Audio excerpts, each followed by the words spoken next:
পেছন পেছন আসতেছো কেন? কিছু বলবা? কেমন আছো?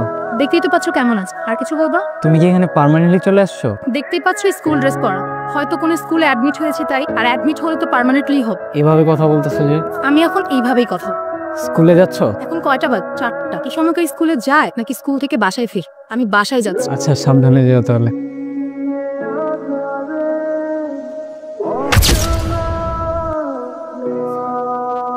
তুমি? হাই, তুমি এখানে কার জন্য দাঁড়াইছো? আমি তো কারোর জন্য দাঁড়াই নাই, এমনি দাঁড়াই আছি এখানে। জি না, বলো যে আমার জন্য দাঁড়াইছো। আচ্ছা, সত্যি কথা স্বীকার করতে তোমার তো ভয় কিসের? বুঝেই তো বারবার এমন কেন করা হচ্ছে। আচ্ছা বাই দ্য ওয়ে, তোমার তো স্কুল শেষ হয় নাই, তুমি এখন এখানে কিভাবে আসছো? আজকে ক্লাস বাঙ্ক দিয়ে চলে আসছি। মানে কি তুমি ক্লাস বাঙ্ক দিছো কেন? আর তুমি নিজে ক্লাস করো, আসছি আমার ক্লাসে। সেটা যাই হোক, ক্লাস বাঙ্ক দিও না এভাবে। আচ্ছা ঠিক আছে। আচ্ছা শোনো, আমাকে রাস্তা পার করে দিবা?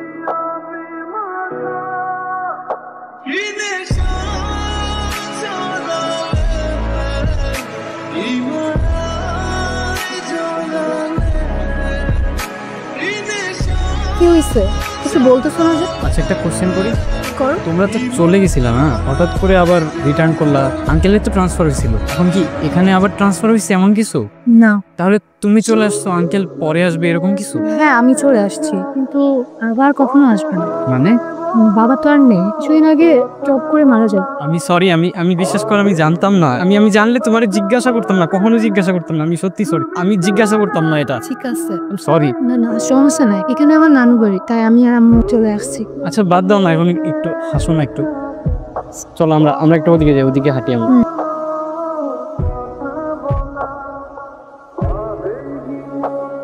আচ্ছা শোনো, তোমার মনে আছে তুমি এখানে আমাকে যে কান ধরে বস করাইতে? মনে আছে। আচ্ছা তুমি এখন কান ধরে অভ্যাস করবো? এখন কেন? তুমি আমার মন খারাপ করে দিচ্ছ, এখন মন ভালো করে দিবা জানি। আচ্ছা আজকে যাবো কোথায়, কয়টা বলবো? 20টা।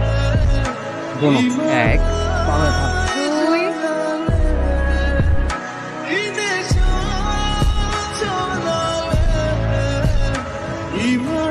কি এত তাড়াহুড়ো করে ডাকলো যে? সমস্যা? সমস্যা তো একটা আছে। কি সমস্যা? 1 বছর আগের সমস্যা। সমস্যা সেটা বলবা তো। 1 বছর আগে তোমাকে একটা জিনিস দেওয়া হয়। কি?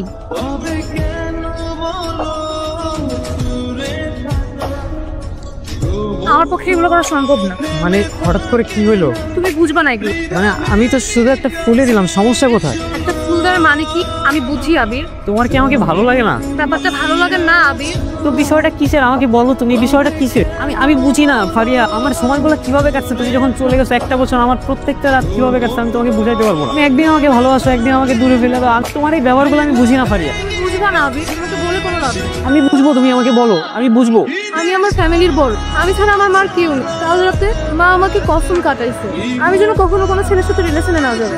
আর তুমি আমার সামনে এসো না প্লিজ। তুমি আমার সামনে চলে আসলে আমি অনেক ইমোশনাল হয়ে পড়ি, আমি নিজেকে কন্ট্রোল করতে পারি না। কন্ট্রোল করতে কেন হবে? কেন কন্ট্রোল করতে হবে? এখন তো আমরা চাইলেই দেখা করতে পারি, তাই না? একসাথে থাকতে পারি চাইলে। না চাইলেই পারি না, আমি আমার মাকে দেওয়া কসম ভাঙতে পারবো না।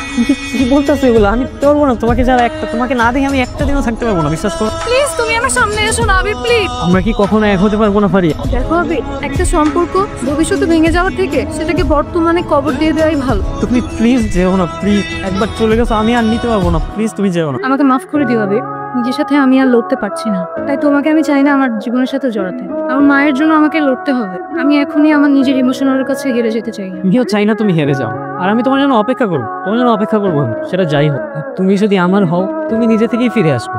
আর যদি ফিরে না আসো, তাহলে তুমি কখনো আমার ছেলেই না। যাও।